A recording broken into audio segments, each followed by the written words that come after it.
जय हिंद साथियों, स्वागत है आपका self study classes Vishwamit Jain YouTube channel और दोस्तों ऐप में। दोस्तों बहुत सारे स्टूडेंट को ऐप डाउनलोड नहीं करते बन रहा है या फिर कर भी लिया है तो कोर्स भी नहीं देख पा रहे हैं। तो मैं आज उनको बता दूं कि ये जो सेल्फ स्टडी क्लासेस इस प्रकार से जब आप प्ले स्टोर से करते हैं तो ये आपका वेल जो है आइकन उसमें लगा हुआ है ना। तो इस प्रकार से सेल्फ स्टडी क्लासेस आपको सर्च करना है और ऐसे आइकन में आपको ऐप मिलने वाला है। ठीक है, तो दोस्तों हम देखें कि प्ले स्टोर में आपको इस प्रकार से दिखेगा ये सेल्फ स्टडी क्लासेस। ठीक है, ये प्ले स्टोर में आपको सेल्फ स्टडी क्लासेस का ऐप दिखने वाला है। ठीक है, ये इमेज उसमें डली है, ये आइकन, ये लोगो उसमें डला है। ठीक है, अब दोस्तों इसको इंस्टॉल करना है, यहां से आप इंस्टॉल करेंगे। ठीक है, अब इंस्टॉल करेंगे तो वहां पर आपको नंबर मांगेगा, जीमेल नंबर मांगेगा, तो आपको ओटीपी आएगा, तो आप रजिस्टर करके आगे बढ़ेंगे। ठीक, जय हिंद साथियों, welcome to self study classes Vishwamit Jain YouTube channel में आप सभी का स्वागत है। दोस्तों आज का वीडियो स्टार्ट हो चुका है, तो सभी लोग वीडियो को लाइक कर देंगे, सभी को शेयर भी करना है। मोस्ट इंपॉर्टेंट वीडियो है और पर्यावरण से संबंधित ये आपको याद रख लेना है, शेयर भी करना है। कई महत्वपूर्ण प्रश्नों पर आज हम चर्चा करेंगे, आपको उत्तर बताना होगा। 4 विकल्पों के माध्यम से यहाँ पर आप उत्तर बताएंगे और अपना अपना आकलन करेंगे। ठीक है, तो स्टार्ट होने वाले हैं, सभी लोग लाइव आ जाएं। आपको सबसे पहले तो चैनल को सब्सक्राइब करना है, बेल आइकन को दबाना है, ऑल पर क्लिक करना है। ठीक है, और आपको शेयर भी करना है वीडियो को। आज हम पेड़ पौधों के बारे में, यहाँ पर पेड़ पौधे और जीव जंतुओं से संबंधित जो भी आपके प्रश्न बन सकते हैं उनके बारे में यहाँ पर पढ़ेंगे। ठीक है, तो आज का हमारा जो सिलेबस के अनुसार है कि हमारे आसपास के जो जीव जंतु हैं वो भी आपका है। ठीक है, सिलेबस में, और पेड़ पौधों से संबंधित भी आपके स्थानीय पेड़ पौधे इनसे संबंधित हैं। तब आपका जो हमारा पहला प्रश्न हो जाता है वो क्या हो जाएगा, वो हो जाएगा सबसे सरल हरे पादप हैं तो कौन से हैं। तब हमें बताना है, सभी लोग बताएंगे सबसे सरल हरे पादप कौन से, ईस्ट, जीवाणु, शैवाल या फिर लैक्टोबैसिलस। तो उत्तर क्या होगा, 4 विकल्प हैं, 4 में से सभी लोग चयन करेंगे और उत्तर बताना है। तब आपका जो आंसर हो जाएगा प्रश्न क्रमांक 1 का वो हो जाएगा साथियों शैवाल। ये जो है सबसे सरल हरे पादप माने जाते हैं शैवाल, यानी कि जो विकल्प नंबर 7 जिन्होंने बताया उन आंसर बिल्कुल राइट है 7 नंबर का। ठीक है, नेक्स्ट प्रश्न देखेंगे, हरे शैवाल कोशिका में पायरीनाइड संबंधित है तो किससे संबंधित है। 4 विकल्प हैं, सभी लोगों को आंसर बताना है। पायरीनाइड किससे संबंधित है, तो जल्दी से बताएंगे। स्टार्च के निर्माण से, प्रोटीन संग्रहण से, उपापचय से या फिर एंजाइम स्त्रावण से। तो हरे शैवाल कोशिका में पायरीनाइड बताना है कि किससे संबंधित हैं। तब सभी लोग उत्तर बताएंगे। तो 4 विकल्प हैं, 4 में से 1 का चयन करना है। अपने अपने नंबर काउंट करते जाएंगे सभी लोग, है ना, किसको कितने नंबर, कौन कितने नंबर सही बता रहा है। तब आपका जो आंसर हो जाएगा इसका वो होगा आ नंबर। स्टार्च के निर्माण से, स्टार्च के निर्माण से संबंधित है हरे शैवाल कोशिका में पायरीनाइड जो संबंधित है वो स्टार्च के निर्माण से संबंधित है, यानी कि जो आपका ए नंबर है वो बिल्कुल राइट आंसर होगा। ठीक है, अगला क्वेश्चन देखो, है ना, ए है आपका स्पाइरोगाइरा की कोशिका भित्ति किसकी बनी होती है, सेल्यूलोज की, लिग्निन की, पैक्टिन की या फिर काइटिन की। तो जल्दी से बताना है स्पाइरोगाइरा की कोशिका भित्ति किसकी बनी होती है। तो 4 विकल्प में से हमें एक आंसर बताना है, सभी लोग उत्तर बताएंगे। स्पाइरोगाइरा की कोशिका बतानी है किसकी बनी होती है। तब आपका जो आंसर हो जाएगा, आंसर क्या होगा, सेल्यूलोज। सेल्यूलोज यानी विकल्प नंबर जो आ है वो बिल्कुल सही हो जाएगा। ठीक है, आ नंबर इसका सही होगा, है ना। और वर्ग 1 की किस किसने परीक्षा दी थी, वर्ग 1 की, वर्ग 1 की बताएंगे कौन कौन ने परीक्षा दी थी। आ नंबर आपका बिल्कुल राइट आंसर होगा। अगला क्वेश्चन है ब्रायोफाइटा मादा जननांग है तो कौन सा है। प्रश्न क्रमांक 4 का सभी को बताना है। ब्रायोफाइटा मादा जननांग हमें बताना है ऊगोनियम, एंथ्रीडियम, आर्किगोनियम या फिर स्पोरेंजियम।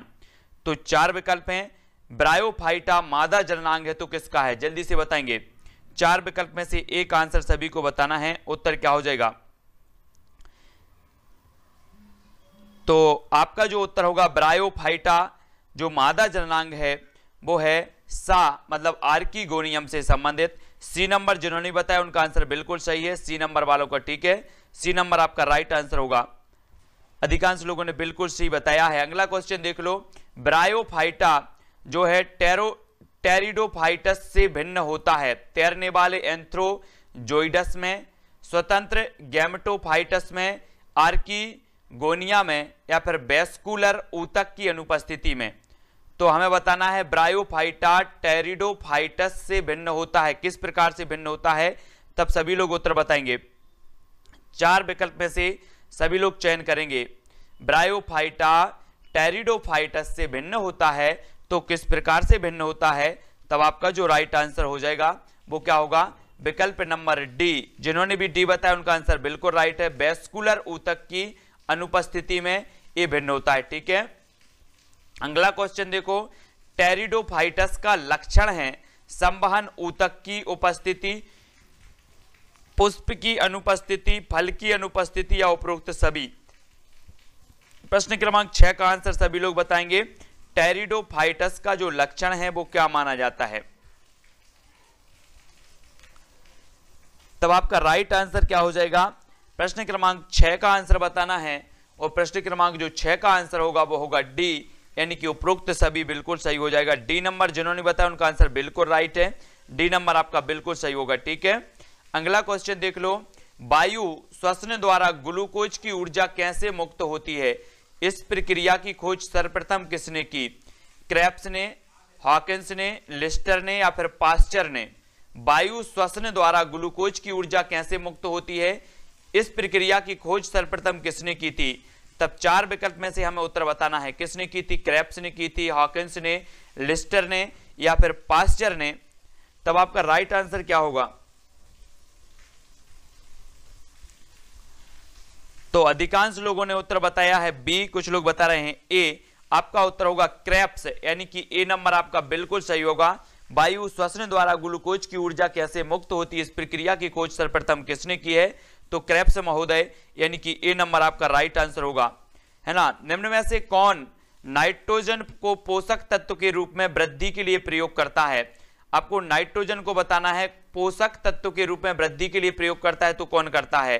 राइबोजोबियम, स्पाइरोगाइरा, या फिर म्यूकर, या इनमें से कोई नहीं?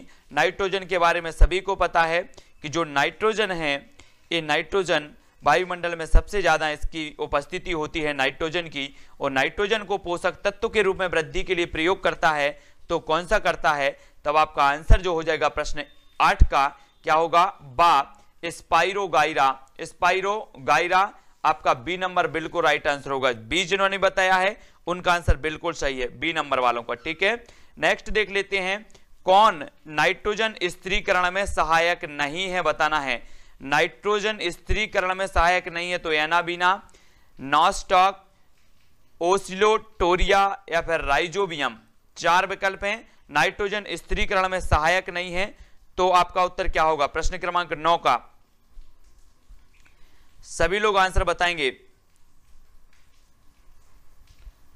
तब अधिकांश लोगों ने बिल्कुल राइट आंसर बताया है कि नाइट्रोजन स्थिरीकरण में जो सहायक नहीं है वो कौन सा नहीं है? तब आपका उत्तर होगा सा, यानी कि ओसिलोटोरिया। आपका सी नंबर बिल्कुल सही होगा, सा राइट है। ठीक है, अगला क्वेश्चन देखो। साइनोबैक्टीरिया है, तो क्या है साइनोबैक्टीरिया? एक वायरस जो बैक्टीरिया को प्रभावित करता है, या फिर एक शैवाल जिसमें नील हरित वर्णक होते हैं, या फिर एक वायरस जो पोषण के रूप में साइनाइड उपयोग करता है, या एक रंगहीन कवक? तो 10 का उत्तर बताना है। साइनोबैक्टीरिया है तो क्या है? 4 विकल्प हैं, 4 में से एक सभी लोग चयन करेंगे। साइनोबैक्टीरिया के बारे में बताना है, ए बी सी करके आपको उत्तर बताना है। तब आपका राइट आंसर क्या हो जाएगा? बहुत बढ़िया आंसर। प्रश्न क्रमांक 10 का होगा बा, यानी कि यह शैवाल जिसमें नील हरित वर्णक होते हैं। बी नंबर आपका बिल्कुल राइट आंसर होगा। बी जिन्होंने भी बताया है वो उनका सही होगा। साइनोबैक्टीरिया जो है एक शैवाल है और इसमें नील हरित वर्णक होते हैं। बी नंबर आपका बिल्कुल राइट आंसर होगा। नेक्स्ट है, यदि सभी तालाब नष्ट हो जाएं तो कौन सा जीव नष्ट हो जाएगा? लीशमानिया, ट्रिपेनोसोमा, या फिर एस्केरिस, या प्लाज्मोडियम? तो जल्दी से बताएंगे। यदि सभी तालाब नष्ट हो जाएं तो कौन सा जीव नष्ट हो जाएगा? तब 4 विकल्प हैं, 4 में से एक का चयन करेंगे।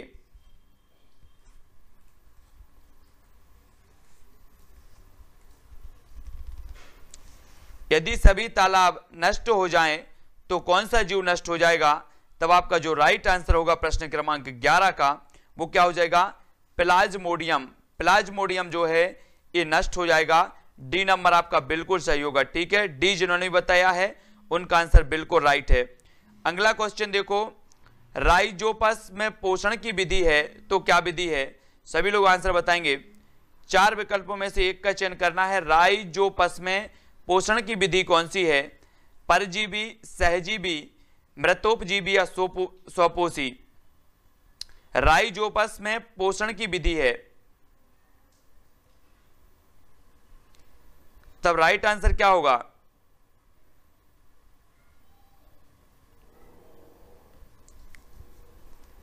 तब अधिकांश लोगों ने बताया मृतोपजीवी, यानी कि सा नंबर आपका सही हो जाएगा। सी जिन्होंने बताया है उनका आंसर बिल्कुल सही होगा, सी वालों का। ठीक है, सा नंबर। अगला क्वेश्चन देखते हैं, निम्न में से कौन सा एक अधिपादप का उदाहरण है? अधिपादप का उदाहरण बताना है। मक्का, आर्किड, अंगूर या फिर बोगेनविलिया? अधिपादप का सभी लोग बताएंगे। अधिपादप का उदाहरण कौन सा है? जल्दी से बताना है। 4 विकल्प बताना है। आपने पादप पढ़े हैं, अधिपादप पढ़े हैं, और अधिपादप में से हमें बताना है कि अधिपादप का उदाहरण कौन सा होगा। तब 4 विकल्प है, मक्का है, आर्किड है, अंगूर, बोगेनविलिया है। तो राइट आंसर आपका जो हो जाएगा वो क्या होगा? विकल्प नंबर जो आपका बी है वो बिल्कुल सही होगा। जो ऑर्किड है, ऑर्किड, ये अधिपादप का एक उदाहरण माना जाता है। बी जिन्होंने बताया है उनका आंसर बिल्कुल राइट है। ठीक है, ऑर्किड अधिपादप का उदाहरण है। अगला क्वेश्चन देख लो, मॉर्फिन किससे प्राप्त होती है? फूल से, पत्ती से, फल से या फिर तना से? तो जल्दी बताएंगे, सभी लोगों को आंसर बताना। मॉर्फिन किससे प्राप्त होती है? 4 विकल्प हैं, 4 में से एक का चयन सभी लोग करेंगे। तब आपका राइट आंसर क्या होगा? मॉर्फिन किससे प्राप्त होती है?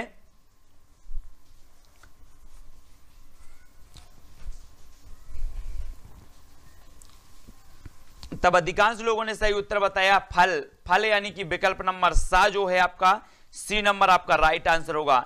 मॉर्फिन प्राप्त होती है फल से, तो सी नंबर राइट।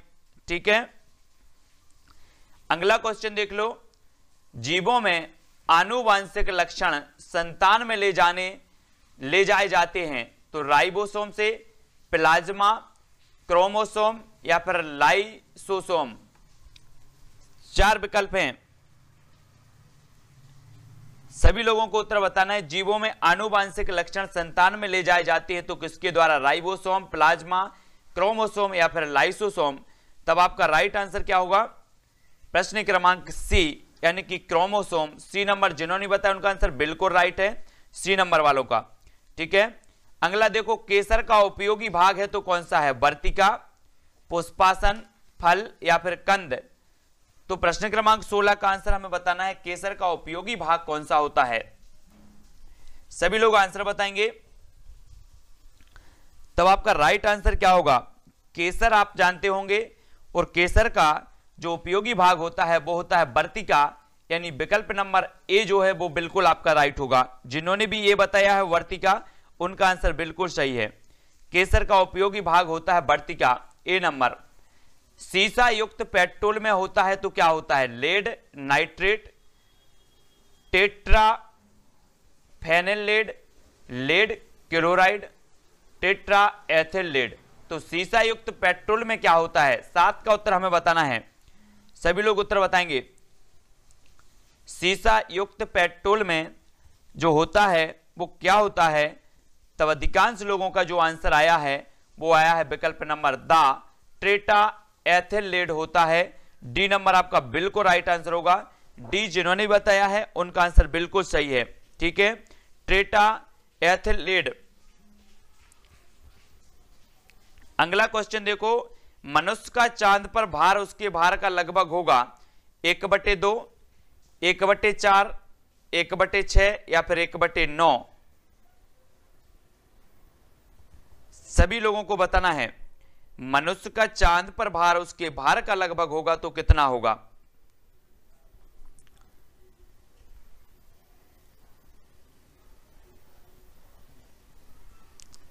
सभी लोगों को बताना है। प्रश्न क्रमांक 18 का उत्तर होगा 1/6। 1/6 आपका बिल्कुल सही होगा। मनुष्य का चांद पर उसके भार का लगभग होता है 1/6, है ना। 7 नंबर जिन्होंने बताया है उनका आंसर बिल्कुल सही है। अदरक का खाने योग्य भाग है तो कौन सा है? घनकंद, प्रकंद, सल्ककंद या फिर कंद। तो प्रश्न क्रमांक 19 का राइट आंसर सभी लोग बताएंगे। अदरक का खाने योग्य जो भाग होता है वो कौन सा होता है, तब राइट आंसर बताना है। तो अधिकांश लोग जो उत्तर बता रहे हैं बी, कुछ लोग डी, कुछ लोग सी। तो आपका जो आंसर होगा प्रकंद। अदरक का जो खाने योग्य भाग होता है वो होता है प्रकंद, यानी विकल्प नंबर जो बी है वो बिल्कुल राइट आंसर होगा, बी नंबर। जिन्होंने भी बताया उनका आंसर बिल्कुल राइट है। अगला देखो, मनुष्य में मलेरिया परजीवी की खोज करने वाले वैज्ञानिक थे तो कौन थे? Ronald Ross, Charles Laveran, Louis Pasteur या फिर जेनर। सभी लोग बताएंगे मनुष्य में मलेरिया परजीवी की खोज करने वाले वैज्ञानिक कौन थे, तब राइट आंसर क्या होगा आप सभी का? तो अधिकांश लोगों ने प्रश्न क्रमांक जो 20 का उत्तर बताया है बिल्कुल राइट बताया है कि जो चार्ल्स लेब्रोन थे ये मलेरिया परजीवी की खोज करने वाले वैज्ञानिक थे, यानी कि बी नंबर आपका बिल्कुल राइट आंसर होगा, है ना। चार्ल्स लेब्रोन, बी नंबर आपका सही हो जाएगा। अगला क्वेश्चन देख लेते हैं। अगला जो अपना क्वेश्चन है, सिस्टेमा नेचुरी नामक पुस्तक के लेखक हैं तो कौन है? सिस्टेमा नेचुरी हमें बताना है, उत्तर क्या होगा?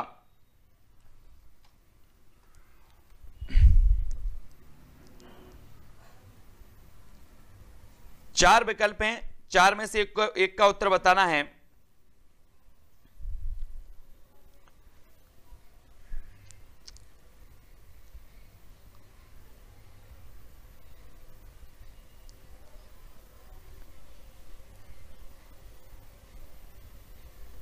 सभी लोग बताएंगे प्रश्न क्रमांक 21 का होगा लीनियस, यानी कि जो आपका विकल्प नंबर 1 है वो इसका सही हो जाएगा, ठीक है।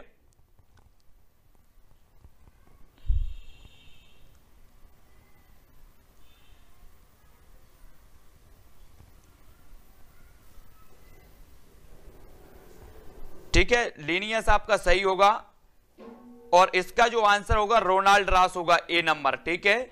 मनुष्य में मलेरिया परजीवी की खोज करने वाले जो वैज्ञानिक थे वो रोनाल्ड रॉस थे, ए नंबर बिल्कुल राइट है ना। ए नंबर आपका सही हो जाएगा, सभी लोग ए नंबर अपना सुधार लेंगे, ठीक है। अगला क्वेश्चन देख लेंगे, जंतु विज्ञान के जनक कौन है? जंतु विज्ञान के हमें जनक बताना है, प्रश्न क्रमांक 22 का। सभी लोग बताएंगे जंतु विज्ञान के जनक बताना है, सभी को बताना है, सभी लोगों को आंसर आनी चाहिए फटाक से।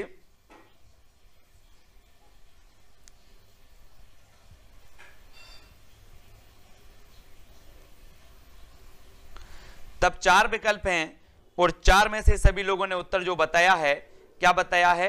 अरस्तु, यानी कि 4 नंबर आपका बिल्कुल सही हो जाएगा, ठीक है। जंतु विज्ञान के जो जनक हैं वो अरस्तु साहब हैं, 4 नंबर राइट आंसर। विटामिन शब्द प्रतिपादित किया तो किसने किया? 23 का सभी लोग आंसर बताएंगे। विटामिन शब्द किसने प्रतिपादित किया है?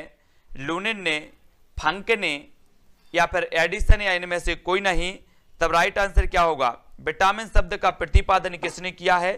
तब अधिकांश लोगों ने बिल्कुल राइट आंसर बताया है, क्या बताया है? फंक, यानी कि जो विकल्प नंबर आपका बी है वो बिल्कुल सही होगा, ठीक है, बी नंबर। अगला क्वेश्चन देखेंगे, प्रोटीन की कमी से होने वाला जो रोग है वो क्या है? तब सभी को बताना है।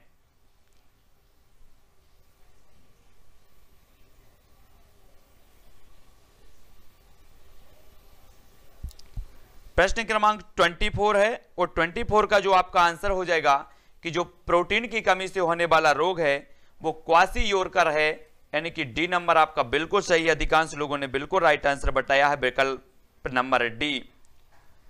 अगला क्वेश्चन है, दूध का स्कंदन होता है कैसीन द्वारा, रेनिन द्वारा, पेप्सिन द्वारा या ट्रिप्सिन द्वारा?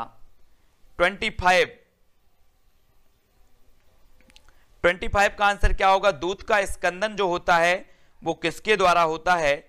तब सभी लोगों का जो आंसर आ रहा है वो क्या आ रहा है? बहुत बढ़िया, रेनिन, यानी कि विकल्प नंबर जो आपका बी है वो बिल्कुल सही होगा, रेनिन द्वारा। अगला क्वेश्चन है, रुधिर स्कंदन हेतु आवश्यक विटामिन है तो कौन सा है? Vitamin A, vitamin B, vitamin E या फिर विटामिन के? रुधिर स्कंदन हेतु आवश्यक जो विटामिन है वो कौन सा विटामिन है? प्रश्न क्रमांक 26 और 26 का आंसर सभी को बताना है। तब आपका जो आंसर हो जाएगा वो क्या हो जाएगा? अधिकांश लोगों ने बिल्कुल राइट आंसर बता दिया कि रुधिर स्कंदन हेतु आवश्यक जो विटामिन है वो विटामिन के, यानी कि डी नंबर आपका राइट आंसर होगा, है ना। अगला क्वेश्चन देख लो, कॉपर की कमी से होता है तो कौन सा? पेलाग्रा, एनीमिया, इन्फ्लुएंजा या फिर जीरोफिलेमिया? जीरोफिलेमिया, कॉपर की कमी से कौन सा रोग होता है? 27 का आंसर सभी लोग बताएंगे। तब राइट आंसर आपका क्या हो जाएगा? सभी लोगों ने बिल्कुल बताया है एनीमिया, बी नंबर आपका बिल्कुल राइट होगा।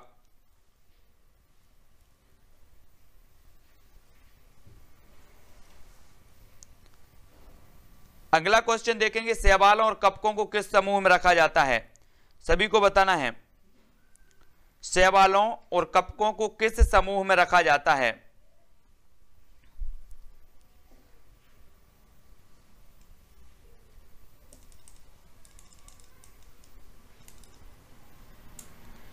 शैवालों और कवकों को सभी लोग बताएंगे तो आपका जो आंसर हो जाएगा प्रश्न क्रमांक 28 का वो क्या होगा? वो होगा थैलोफाइटा समूह। अधिकांश लोगों ने बिल्कुल सही बताया है, थैलोफाइटा, है ना, बिल्कुल राइट आंसर।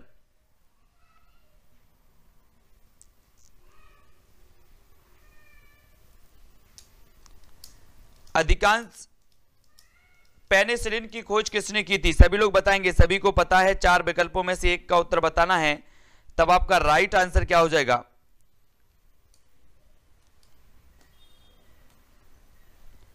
पेनिसिलिन की जो खोज की थी वो किसने की थी?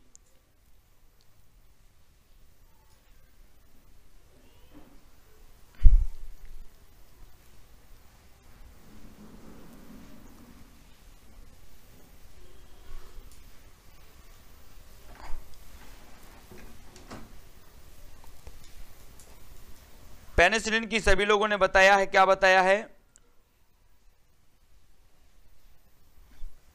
तो बिल्कुल सही है, फ्लेमिंग ने की थी, यानी कि सा नंबर आपका सही होगा, है ना। सर्वप्रथम फ्लेमिंग ने 1944 में पेनिसिलिन नामक एंटीबायोटिक, पेनिसिलिन नामक जो है कवक से प्राप्त की थी। तब खाने योग्य कवक कौन सा है? सभी लोग बताएंगे।